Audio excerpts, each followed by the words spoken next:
Olá, olá, olá para você que me acompanha. Estamos chegando com a 7ª edição do nosso videocast, o InovaCast, que fala justamente sobre isso, eficiência e inovação para transformar cidades. Se você está chegando aqui agora, pela primeira vez, eu te explico. O nosso InovaCast é um produto que vem do Inova São Paulo, um grande hub de inovação, um evento que foi realizado no final de 2023, que nós ficamos tão felizes com o resultado que pensamos assim, não dá para parar, a gente precisa desdobrar, falar mais sobre inovação, o que a gente pode aprender com o setor privado, com o setor público, e nós, enquanto Tribunal de Contas do Estado de São Paulo e Ministério Público de Contas, podemos fazer e oferecer na construção de uma sociedade cada vez melhor. E esse é o nosso papel, trazer sempre convidados que fazem a diferença e que tem muito a dizer e a contribuir, sobretudo para você que é gestor público e está nos acompanhando, está na nossa audiência até agora. Então, se você não conhecia o nosso trabalho, o nosso videocast, eu convido que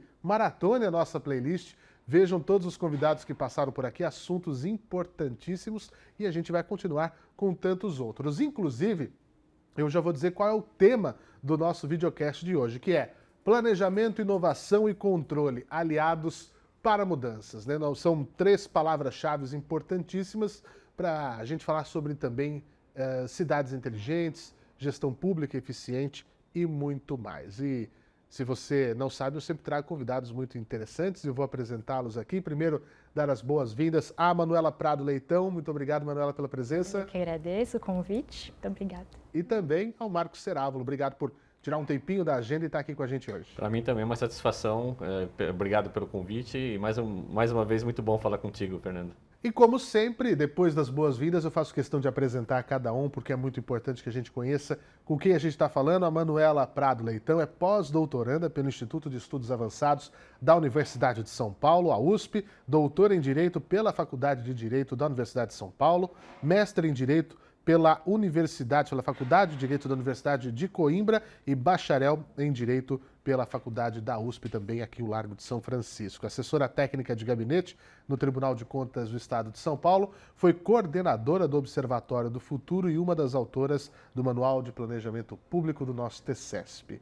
E o Marcos Cerávulo é pós-graduado em Tecnologia de Gestão Pública e Responsabilidade Fiscal, bacharel em Administração de Empresas, assessor técnico do conselheiro Sidney Beraldo, pregoeiro do TCESP, coordenador da Comissão Permanente de Análise de Jurisprudência, essas atividades exercidas ao longo de sua carreira aqui conosco, revisor do Manual de Redação e da Cartilha de Conscientização e Combate ao Assédio e à Discriminação.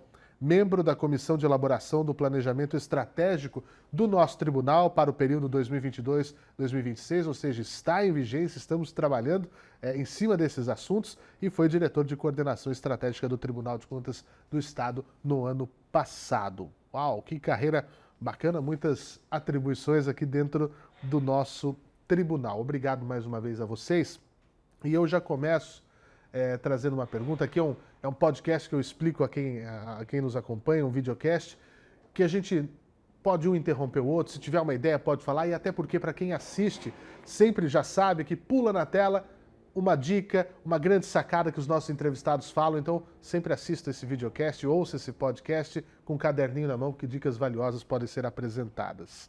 Bom, Manuela, como é que o planejamento, eu acho uma palavra tão importante, né? Para tudo, para a vida, para o setor público, para o setor privado. Como é que o planejamento pode ser empregado de modo a promover, ao invés de frear, né, as ações de inovação no controle externo? Aqui no tribunal, por exemplo, a gente tem casos práticos de sucesso que a gente poderia citar? Sim, Fernando, sem dúvida. Bom, acho que quando a gente pensa em inovação e planejamento, são 2 conceitos que devem andar de mãos dadas, né? E aqui no tribunal, sem dúvida, todas as ações que vão sendo feitas no avanço da fiscalização, as novas ferramentas que vão sendo desenvolvidas, isso tudo contribui para melhorar o nosso planejamento, que o Marcos depois vai poder dar uns pitacos melhores na parte de planejamento estratégico, já que ele trabalhou com isso. Mas eu acho que é importante lembrar o seguinte também, que quando a gente fala em inovação, inovação não é só tecnologia. Embora a gente sempre associe um conceito ao outro, e aqui no tribunal nós temos muitas inovações na área tecnológica. Recentemente a gente estava conversando aqui, foi desenvolvido o Ania, que é o nosso chat GPT daqui do tribunal, que vai ajudar muito todos que trabalham aqui a fazer pesquisa, a encontrar novas soluções para incluir depois no próprio planejamento estratégico daqui do tribunal. Mas inovação, de modo geral, é tudo que é novo, né? Essa é uma palavra, parece algo assim meio óbvio de se dizer, mas é isso. Ou algo que foi criado do zero, ou que foi pensado de uma forma diferente. E eu me lembro que na época em que eu estava no Observatório do Futuro, o Observatório foi um núcleo criado aqui no tribunal, foi algo novo, criado em 2018. Na verdade, criado em 2017, colocado em prática em 2018, para ajudar muitos municípios a avançarem em relação à Agenda 2030, os Objetivos de Desenvolvimento Sustentável, que querem trazer uma qualidade de vida melhor para os cidadãos. E uma coisa nova que o Observatório trouxe, porque teve um planejamento, foi feito todo um plano de trabalho do que fazer para ajudar esses gestores a pensar esses ODS, foi trazer práticas, troca de boas práticas, algo que é novo aqui no tribunal, porque aqui na fiscalização a gente sempre tem, por nosso dever, né, anotar aquilo que está errado, o que tem que ser corrigido e tal, mas sempre foi assim, deixado um pouquinho de lado o que é bom, o que pode ser trocado entre os gestores para que um se inspire no outro. Então, isso foi algo que surgiu ali no Observatório a partir de um bom planejamento dentro daqui do tribunal e do próprio Observatório. Eu acho muito interessante, né, a gente observar, e falei isso acho que num episódio passado, né, que nós falamos de inovação sempre, e acho que foi até no episódio anterior, sobre inteligência artificial, que a gente fala de tecnologia sempre pensando em questões muito mirabolantes, mas nós temos que falar sobre humanidade. Exatamente. Né, que é quem faz, de fato, qualquer um desses processos de inovação e sempre que tem, até mesmo na própria inteligência artificial, ela tem que ser provocada, ela tem que ser instada e, mais uma vez, falarmos de humanidades. E essa questão, então, Cerávulo, como é que a gente pode ver essa questão da inovação no controle externo, quando a gente fala do planejamento estratégico, que você esteve à frente dessa diretoria, né, também de toda essa questão de gestão estratégica do tribunal, o nosso plano, a gente cobra dos jurisdicionados, né, pelo nosso Observatório do Futuro. Como é que nós estamos andando aqui com isso? Bom, a gente realmente tem, felizmente a gente tem exemplos, né, de como, e é um exemplo do que a Manuela falou aqui, da gente não precisa ser necessariamente ligado à tecnologia. Até passa pela tecnologia, porque a questão de metodologia ágil, né, essa parte toda que tem a ver com inovação pela velocidade e adaptabilidade, né. Então, assim, uma coisa que é importante é a gente ter planejamento mais flexibilidade. Se você planejar em engessar, em efeito cascata, a tendência é não dar certo. Na administração pública a gente vê que, por exemplo, a metodologia ágil pura nem sempre é aplicável, porque nós temos uma cultura, né? Então essa cultura, ela às vezes é resistente ou não entende esse tipo. Por isso que a gente tem que usar o método que a gente usou num exemplo que o Dr. Beraldo falou no primeiro episódio. Ele deu, que chama o projeto Catalogação de Decisões. E olha como é interessante, isso na verdade vem de uma experiência também, lá em 2019, né? Quando, no âmbito da Comissão de Jurisprudência, a gente fez o projeto das ementas, uma coisa voltada apenas a gabinetes, mas até onde a gente sabe foi a primeira vez que os 7 gabinetes se reuniram no mesmo local e cartórios para discutir por que a gente faz isso, para quem a gente faz isso, como a gente vai fazer isso. É uma questão, e aí é a experiência do usuário, então o design thinking, que a gente usou essa experiência de 19 e trouxe para essa catalogação, que foi o quê? A gente tem um trabalho do tribunal das nossas decisões tem que aparecer no site. Uma vez decidido, tem que aparecer no site. Esse caminho parece simples para quem olha de fora, mas era extremamente burocrático e operacional e braçal mesmo. A expressão é braçal, é um tempo desperdiçado que podia ser gasto com outras coisas mais produtivas. Otimização. Né? Otimização. E a gente começou com um projeto de catalogação de decisões. Quando a gente fala em decisões, tem as singulares e tem as colegiadas. Isso. E a gente passou então em todos os cartórios de conselheiro, no SET, nos auditores e na SDG, nas áreas da SDG. Ao ouvi-los, surgiu aí, a gente entra aqui na questão do Pareto, do 80 a 20, né? Onde é que está meu ganho de 80? Às vezes 20% que eu faço eu vou ter um ganho enorme. e foi o que aconteceu ao ouvir o usuário, né? Porque a gente tem uma história, às vezes, na administração pública, de que a coisa vem de cima para baixo. E se você não ouve quem está fazendo embaixo, a chance de sucesso diminui bastante. Né? Inclusive a resistência de quem vai ter que aplicar lá na ponta é enorme. Então a gente conseguiu chegar num conceito que eles mesmos propuseram de catalogar despachos eletrônicos. Falar, mas despacho eletrônico não é uma decisão, é muito... Só que aí, vocês imaginem, são centenas por dia. Né? A gente tinha que pegar, esperar a publicação, o cartório. Ele puxa o arquivo, pinta de amarelo e joga no ETCESP, que é o nosso processo eletrônico. Isso tudo foi automatizado. E aí os chefes de cartório já estão dando feedback que tem um ganho de tempo enorme. Agora em seguida vão vir as sentenças, que são decisões singulares, e depois outras decisões. Então assim, eu acho que é inovação. A inovação é no sentido de que assim, no âmbito do tribunal, essa metodologia utilizada de experiência do usuário não deixa de ser uma coisa inovadora. E a gente usa da tecnologia para que o sistema consiga construir a automatização de uma solução que foi construída por quem está lá na ponta lidando com o assunto. Obviamente sempre com aval da hierarquia. Né? Tudo isso foi conversado com chefias de gabinete, com conselheiros. Né? Tem todo o aval, tem todos esses passos para vencer para a gente conseguir implementar. Mas o importante foi ouvir os cartórios, eles se sentem valorizados também, né? Sem dúvida, sem dúvida. E é uma parte fundamental. Agora, Manuela, a gente tem muito gestor público que está assistindo a gente agora, né? A ideia, a gênese desse nosso projeto é justamente ter esse foco com esse público. Você falando das ODS, né? Falando dessa visão da Agenda 2030, que a gente... Me preocupa um pouco o tempo, nós já estamos em 2024, Pois né? Já falta pouco tempo para chegar lá e muito a ser feito. E muito a ser feito. Aí justamente a pergunta é essa, né? De que forma essa implementação de iniciativas inovadoras, seja por parte dos nossos jurisdicionados, seja por parte do próprio Tribunal de Contas do Estado, pode fortalecer justamente plataformas participativas, facilitar o engajamento do cidadão, permitir o controle social. Nós estamos falando de abertura, né? Sim, sem dúvida.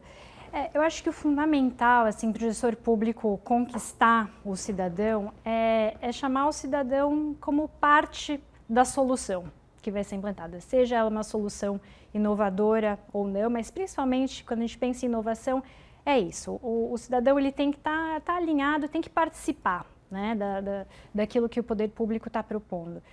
E é lógico que aqui a gente pode listar uma série de instrumentos já antigos, as próprias audiências públicas, né, que envolvem participação dos cidadãos, embora elas sejam um pouco mais trabalhosas, mas elas são necessárias, até exigidas por leis. Mas não só isso, assim, o poder público pode fazer concursos, estimular projetos em parcerias com as universidades. Está aí uma série de estudantes que querem mais ver o trabalho deles na prática e a USP, por exemplo, tem uma série de termos de parceria com prefeituras exatamente para, já que os recursos são escassos, né, por que não usar essa mão de obra acadêmica para desenvolver uma série de projetos para melhoria dos trabalhos públicos nas prefeituras?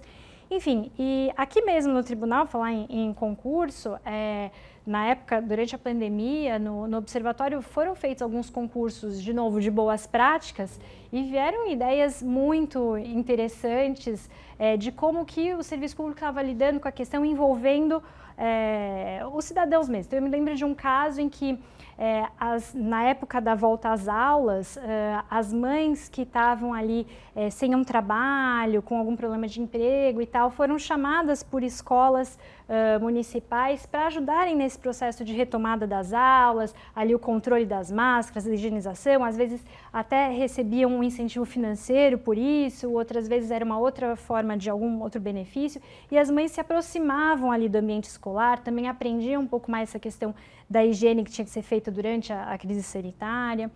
E mesmo no ano passado nós tivemos aqui o Semear sobre educação em tempo integral, né, que foi um evento feito aqui no tribunal, foi muito interessante também, uma solução incrível, assim, que eu me lembro que foi trazida por um diretor de uma escola lá do Ceará, que foi inclusive premiado internacionalmente, foi que também durante a pandemia, muitos professores identificaram que os alunos estavam com problemas de ansiedade, até com tentativas de suicídio e tal, e eles se preocuparam, foram atrás de psicólogos, pessoas da área de saúde para ajudar a tratar esses alunos de forma virtual. Então, tá aí também uma coisa nova, não era problema, digamos assim, da escola, mas a escola se sentiu envolvida naquilo, trouxe essa solução e foi tanto sucesso que o trabalho depois foi replicado por outras escolas de outros estados e trouxe assim, uma esperança àquelas famílias, aqueles alunos que não deixaram de estudar e hoje estão aí conquistando seus sonhos, entrando nas universidades. Então é muito interessante ver isso porque tem esse engajamento.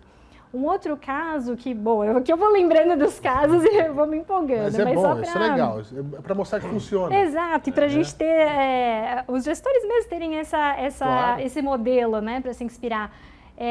Um outro caso de uma escola que estava assim, completamente destruída, a parte de estrutura, não tinha recursos para recuperar e foi feito ali também uma aproximação com famílias e o pai que era eletricista, o outro que era encanador, enfim, outro que era pintor, eles se juntavam ali aos fins de semana para tentar recompor aquela escola, também custo praticamente zero para a escola e houve um engajamento das famílias que se aproximaram ali do ambiente escolar dos seus filhos, recompuseram a escola, aquilo ficou um ambiente mais amigável, mais bonito para todos e motivo de orgulho até para os alunos, né, que os pais participaram daquilo da escola. Um senso de comunidade então, também, senso de né? comunidade, exatamente. Então, eu acho que a questão é essa, o poder público precisa captar a vontade do cidadão de participar mesmo da solução. Eu acho que é Pegando esse isso. gancho aqui, tem um exemplo da Prefeitura de Recife. Opa. É um aplicativo que eles desenvolveram para ouvir os cidadãos,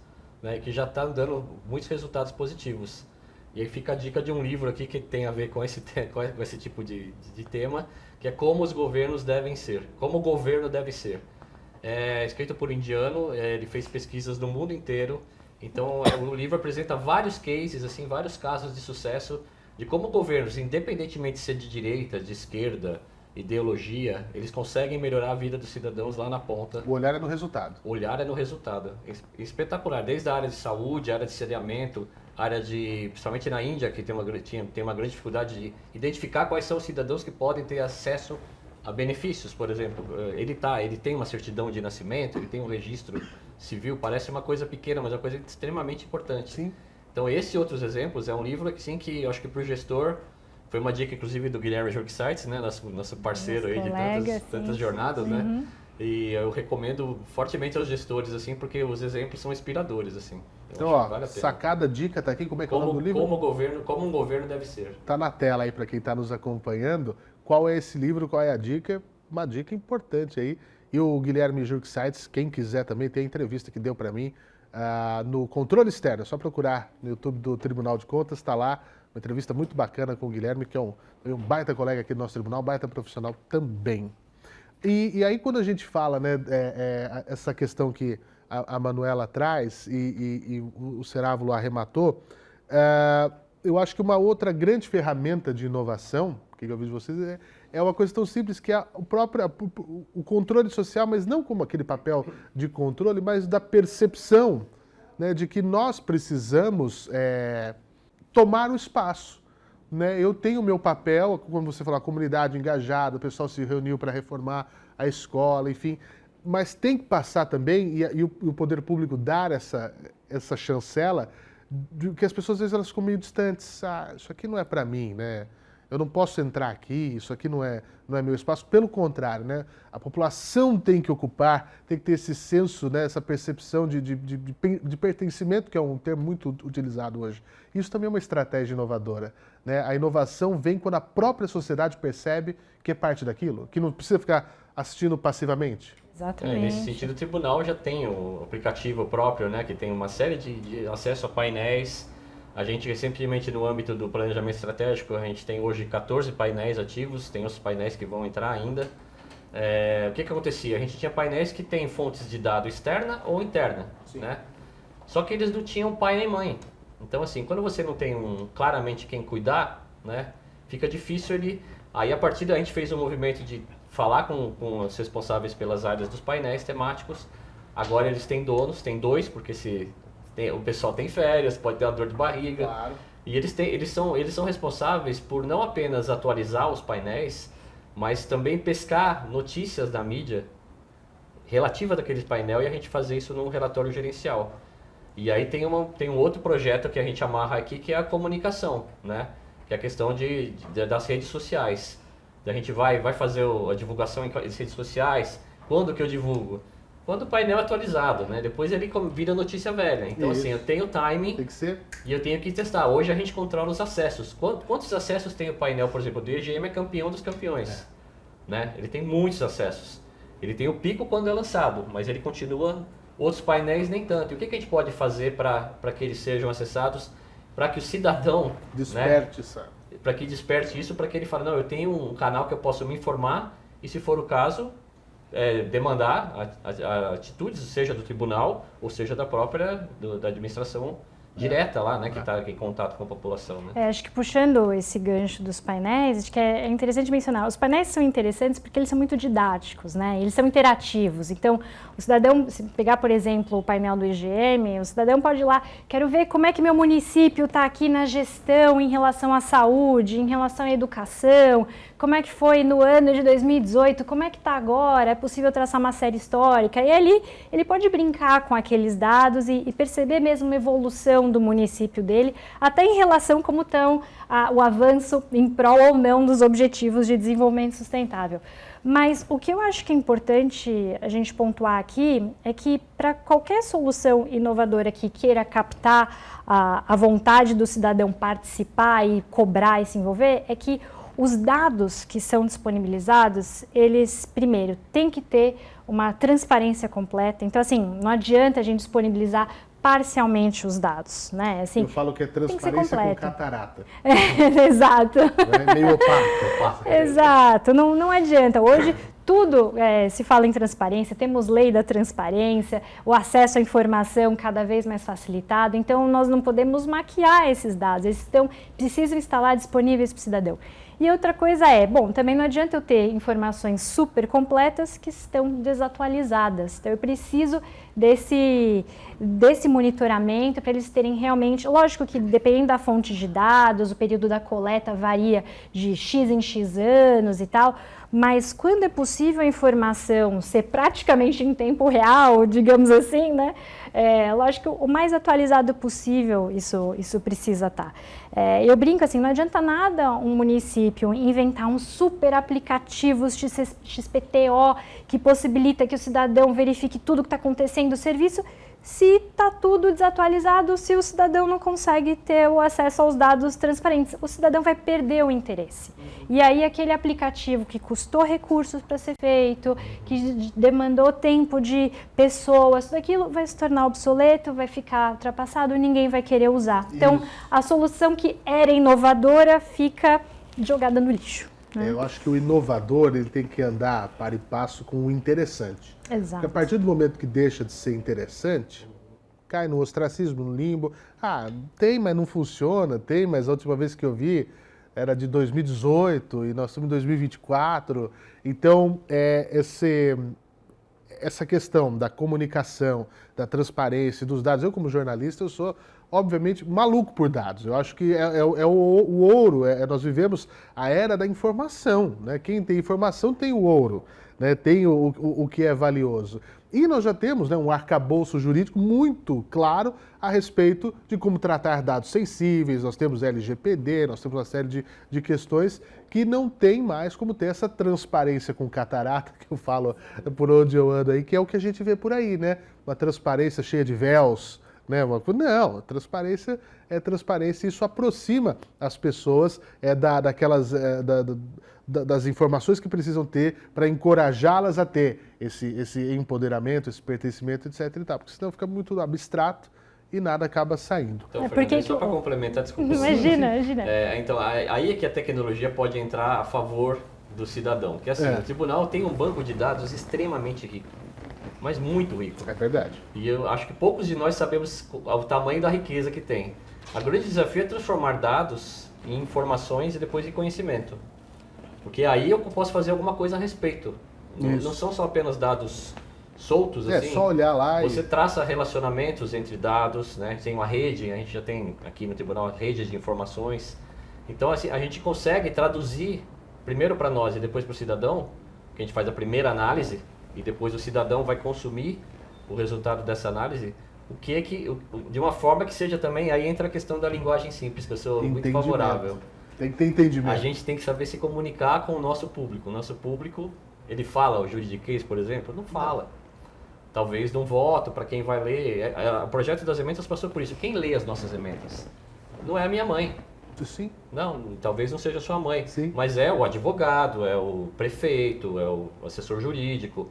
Então é para eles que a gente escreve emenda, certo? Então eles já sabem uma parte teórica que a gente pode falar lá, expressões que são técnicas que eles vão entender. Diferentemente se eu falasse para toda a sociedade, eu teria que falar uma linguagem totalmente diferente. Então a linguagem também, não apenas como a gente trata os dados, a informação e conhecimento, e como a gente traduz isso para quem vai consumir. No caso aí do controle social, o cidadão, né, que a gente tem que tentar alcançar, e todo mundo hoje tem um celular, então dá para fazer, né?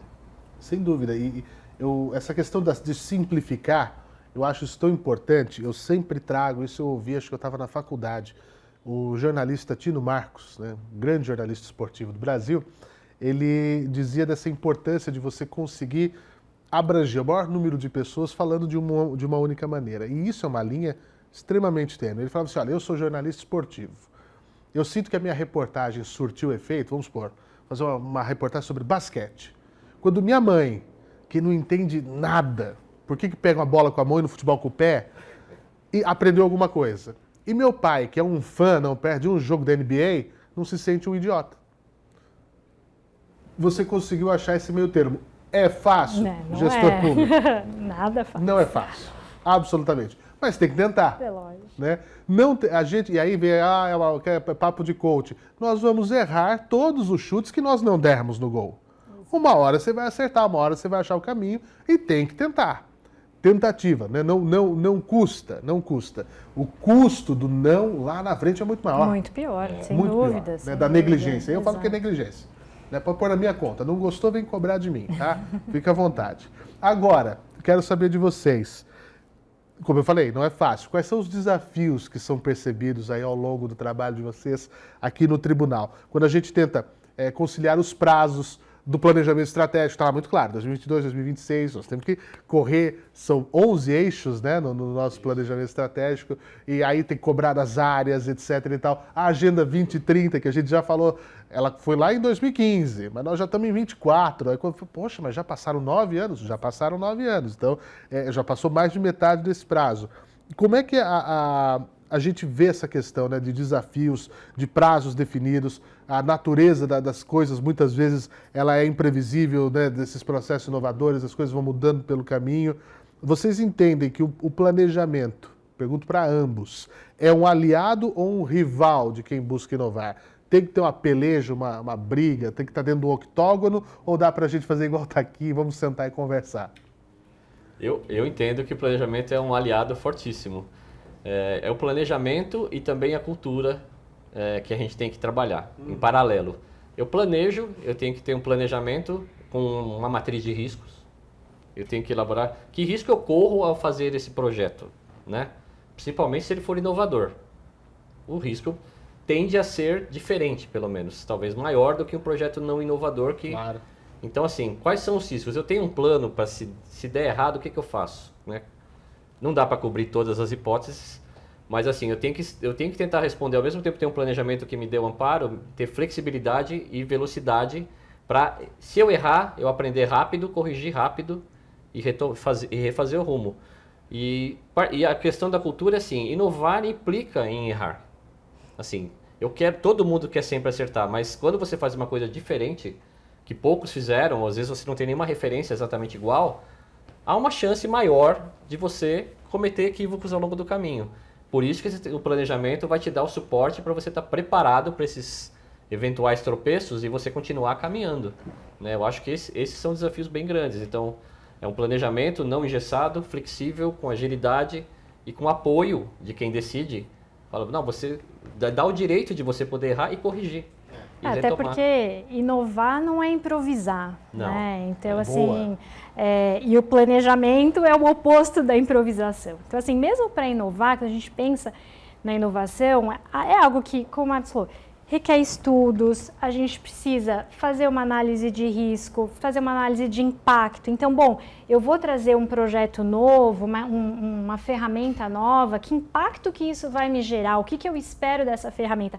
Isso não se cria do nada, isso é feito com base em estudos, em um levantamento todo de riscos e benefícios anteriores. E isso está ligado ao planejamento. E é lógico assim, que o planejamento é o que vai dar o espaço para essas soluções inovadoras, porque é pelo planejamento que a gente consegue ver de onde tirar os recursos, como alocar esses recursos para trazer aquela solução dentro de um determinado prazo, quem que eu vou envolver, não vou envolver, como não criar retrabalho entre as áreas. Então, tudo isso está no planejamento, mas é lógico, como o Marcos falou, inovação traz às vezes alguma questão que não foi prevista e o planejamento ele não é uma peça estática, né?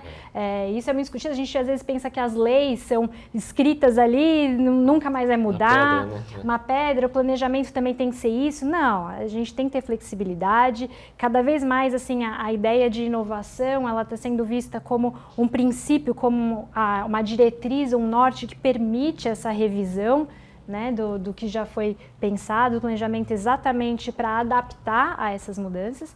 E eu diria mais, assim, o planejamento que atrapalha ou que atrasa a inovação é aquele planejamento mal feito, que negligencia como é que está o estado da arte tecnológico. É o planejamento que não verifica as fontes de recursos, como direcionar direitinho esses recursos, como não investir em pesquisa, né? Pesquisa a gente precisa de muito para trazer inovação e até para ver quais são os riscos que podem ou não acontecer.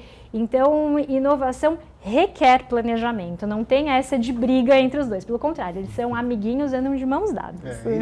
Eu acho interessante isso, porque às vezes as pessoas elas querem ter só um resultado positivo, né, de tudo aquilo que elas colocam. Por isso que o planejamento, a previsibilidade das coisas, né, mesmo sabendo que existe o imprevisível e o imponderável, que são dois elementos que estão ali, o improviso às vezes é necessário, mas não dá para fazer uma vida de plano B, você tem que ter um plano A, eu acho muito importante. E às vezes entender que a resposta, o resultado é uma negativa. Exatamente. E acho que nós falamos isso no segundo episódio, com o secretário Varran Gopian, com o professor Zago, da FAPESP, falando de pesquisa. Às vezes você tem que pesquisar, tem que tentar para saber que não. Não é esse caminho. Então a gente já sabe que não é esse caminho, agora nós podemos focar a nossa atenção como um GPS, né, que se você entrou errado na rua, vai recalcular a rota. Exatamente. Né? Mas aí você já sabe que não vai perder tempo patinando, o projeto, o desenvolvimento daquilo vai ganhar atração e vai andar. O não, às vezes, é uma resposta também. Às vezes não é uma resposta também. Exato, né? exato. E muitas vezes, quando é feito um levantamento de risco, o desenvolvimento tecnológico ou de algum outro projeto inovador, ele pode caminhar para um sentido de que aumenta o risco. Não é isso que a gente quer. Exato. Então, a gente tem que saber onde parar e falar, não, vamos, como você disse, vamos recalcular ou vamos abandonar esse projeto e começar um outro. Isso faz parte também, né? Sem dúvida, sem dúvida. Agora, inclusive falei de dados aqui, falei de informação, eu não posso deixar de falar, nós temos diversos painéis no portal do Tribunal de Contas do Estado de São Paulo, mas nós temos o nosso painel da inovação, painel de inovação e transformação tecnológica do Inova, que ele é um ambiente de dados incrível, que você acessa no nosso site, você vai lá no Ministério Público de Contas, acessa. O nosso painel de inovação e transformação tecnológica é algo surreal. Dados, dados e dados para você que é um apaixonado como eu, pode ir lá checar e conferir essas informações importantíssimas. A gente vai sempre falar disso, que ele foi lançado no nosso Inova São Paulo no ano passado e a gente continua com esse arcabouço de informação por lá também. Bom, deixa eu perguntar uma outra questão para vocês, o nosso tempo está quase acabando e nós sofremos com uma questão muito séria, né? Que é a escassez. A gente tem que trabalhar com a escassez. Infelizmente, né, a abundância não caminha muitas vezes sobretudo na gestão pública, onde a gente tem o princípio, por exemplo, da economicidade. Né? Nós temos que fazer mais com menos. Isso daí já é uma tarefa mágica. Né? Os recursos são limitados sempre. Né? Como é que num cenário como esse, de recursos escassos, de recursos... O gestor deve estar falando, mas o Fernando está muito fácil, está na posição dele, ele só pergunta, só fala, diz que há solução, claro, mas money que é good e nós não have, já diria, né, um poeta. Como é que a gente pode, com um planejamento, auxiliar a alocar recursos financeiros e humanos, que também, às vezes, até pode ter um recurso financeiro, mas não tem gente para operacionalizar. Como é que a gente faz isso para tirar do papel as iniciativas inovadoras que eu sei que muita gente está assistindo, está cheio de boas ideias e só quer saber como poder fazer isso mais com menos na administração pública. Agora, é a dica de ouro para você que estava esperando. Marcos Cerávulo, Manuela Leitão. Se virem. A gente tem um exemplo muito milhão, recente. essa aí. Resposta do milhão. A gente pode, né, gente, assim, para o gestora que está nos ouvindo aqui, obrigado pela audiência. A gente pode tentar dar exemplos, né, do que a gente fez aqui internamente, né, dentro das nossas... Boa. Que é recente, inclusive. Qual que é um grande gargalo de recursos aqui no tribunal? É a questão da tecnologia. Assim, por mais que a gente tenha uma equipe extremamente competente, mas ela tem um número limitado de pessoas. Então, quando você fala de desenvolvimento de sistemas, por exemplo, se você priorizar o sistema A, aquele B vai ter que ficar um pouquinho, porque é o mesmo equipe que faz. Então, foi criado, dentro de um projeto estratégico, um fluxo de demandas de TI e do nosso processo eletrônico. O que vem a ser isso? Até então, como é que a gente estava? Tem uma demanda de TI, como é que ela é encaminhada para a TI? Né? Por e-mail, telefone, WhatsApp, sinal de fumaça, um cafezinho no corredor. Que bom que te encontrei, eu estou precisando do... Então, a gente precisa... E o que acontece? Quando você manda uma demanda para eles, manda a demanda, ficou ótimo, né? Ficou um pacote aí, né? Manda uma demanda. Fica uma coisa... quem está lá na ponta não faz necessariamente, não tem tempo de fazer uma análise se aquilo é viável. Então, a partir do momento que... E uma coisa para a gente otimizar que a gente fez no planejamento estratégico já do ano passado... foi falar com o conselheiro presidente, o coordenador do planejamento, quais são os projetos prioritários. Nós temos 141 projetos. Foi? 141. Começamos com 100. Mas vocês procuram demais também? Precisava procurar tanto? Não, a gente nem procura. Quem procura acha. Eles brotam, brotam, né? Os gremlins. Mas então, a gente equipe, né, conversando com outras pessoas, a gente precisa ter uns prioritários para focar, porque a equipe é pequena. A própria equipe da coordenação estratégica são 5 pessoas. Então, assim, não dá para dar conta de 141 dividido por 5, fica um pouquinho injusto. Deixa para lá. E aí foram priorizados 33 projetos. Não é pouco, mas é uma coisa que você consegue... A equipe, porque qual que é o papel? Você falou em cobrar, né? O papel justamente da coordenação estratégica aqui do tribunal não é cobrar, é apoiar. Então, assim, nós estamos como apoio. Se tem algum obstáculo, precisa conversar, fazer pessoas e áreas se conversar, acho que é um dos maiores ganhos. Ser ponte. Ser ponte. É o que faltava aqui no tribunal para as áreas se falarem. Porque às vezes a gente tem iniciativas concorrentes que não sabem que a outra existe e que está consumindo recursos humanos e financeiros para chegar num objetivo que é comum. Quando você põe na mesma mesa e conversa, fala, então eu tinha equipe de 4 e 4, eu preciso de 2 e 2 aqui, os outros 2 vão fazer outra coisa. Então isso eu otimizo também recurso, né? São formas de eu colocar as pessoas que são interessadas em determinado tema e impactadas por aquela mudança que pode vir para conversar. Desculpa te interromper, Marcos, mas isso me faz lembrar também que na época do Observatório, num evento que nós promovemos, eu lembro que teve um município que trouxe a ideia de ter uma Secretaria de Desenvolvimento Sustentável. Nós precisamos assim, desenvolvimento sustentável, geralmente o pessoal associa proteção do meio ambiente. Será que é uma Secretaria do Meio Ambiente com um novo nome, né? E no fim não, foi muito interessante que ela era uma secretaria responsável exatamente por isso, por fazer a articulação entre a Secretaria de Educação, a Secretaria de Saúde, a Secretaria do Meio Ambiente, para ver exatamente quais eram os projetos convergentes. Falou que muitas vezes as secretarias têm o mesmo trabalho, o mesmo projeto sendo desenvolvido, só que uma não sabe que existe esse mesmo trabalho na outra porque não se conversam. Então, essa secretaria ela lançava luz para isso e, até certo modo, fazia as pastas trabalharem em conjunto exatamente para não ter o retrabalho, e quando você não tem o retrabalho, você não tem dispêndio de recursos em dobro, né? Então, você acaba economizando nesse lado. Então, por isso que o planejamento acaba sendo importante, ter essa visão macro das coisas e ter esse papel da articulação, do diálogo, né? E para poder canalizar melhor os recursos. É interessante que na divulgação recente que nós tivemos dos dados do IGM, nós podemos avaliar que durante a pandemia, aqueles municípios que tinham um bom planejamento acabaram se saindo melhor na crise sanitária porque eles souberam de onde extrair os seus recursos de modo a não impactar tanto assim as suas áreas essenciais. Então, aqueles que não tinham planejamento nenhum, que copiavam ali o PPA do vizinho e tal, sem as devidas adaptações, que mesmo assim não é o ideal, né? Tinham que fazer o seu próprio PPA e baseado o quê? Nas suas necessidades, nas suas demandas, né? Nas suas prioridades. E os que não fizeram isso se deram muito mal. Então, é por isso que é bom ter um estudo, ter um planejamento e ter o quê? Indicadores que também vão mostrando para onde estamos caminhando, se é o caminho correto. Ter esse acompanhamento é fundamental para canalizar melhor os recursos. Exato, tem que ter uma baliza, tem que ter um norte, né? Indicadores são fundamentais, enfim, eu acho que isso é muito bom.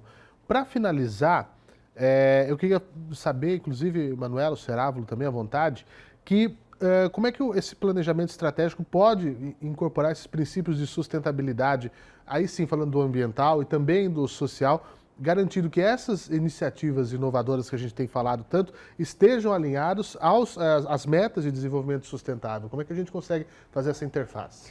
Eu acho que, de novo, repetir. Precisamos de um estudo, de um diagnóstico, né? Um diagnóstico de como está a realidade, quais são as demandas sociais, ambientais. Tem que conhecer. Tem que conhecer. O gestor tem que conhecer a sua área, ali, o seu pedaço, com quem que ele está lidando, para realmente atender à vontade dos cidadãos. E o estudo, não só para evidenciar o que é necessário fazer, mas trazendo aqui a ideia de sustentabilidade, no desenvolvimento sustentável existe um princípio que é muito falado, que é o princípio 2, na verdade, precaução e prevenção. Então, é o quê? É a partir de um estudo do que se tem e do que se pretende mapear, fazer análise de risco, ver se as ações que querem ser tomadas, se elas aumentam o risco ou se elas diminuem o risco, e avaliar qual o impacto social, ambiental, que determinadas ações vão ter para o futuro. Eu acho que isso tem que ser incorporado no planejamento.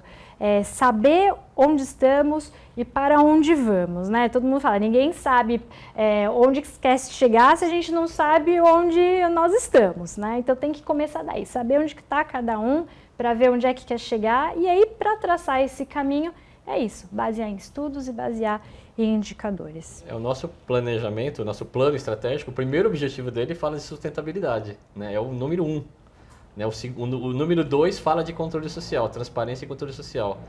Então, assim, nesse primeiro, aqui o tribunal já fez um passo importante, que é a redução do consumo de plástico. Sim. Das garrafas, dos copos plásticos, foi feito um regramento. Inclusive, deixa eu mostrar a nossa caneca do Inova. Exatamente, que é absolutamente sustentável.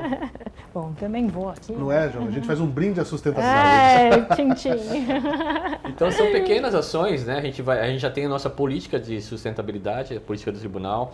Vamos ter o programa de logística reversível para saber. Tem todo um estudo feito no âmbito da administração aqui. Né? Quanto consumimos de cada item aqui, para onde vai o lixo que a gente produz? Quem cuida desse lixo e como? A questão dos resíduos é muito complicada hoje em dia. Mas são passos importantes que precisam ser dados e, de repente, são passos que podem inspirar um gestor, uma gestora a pelo menos dar o início.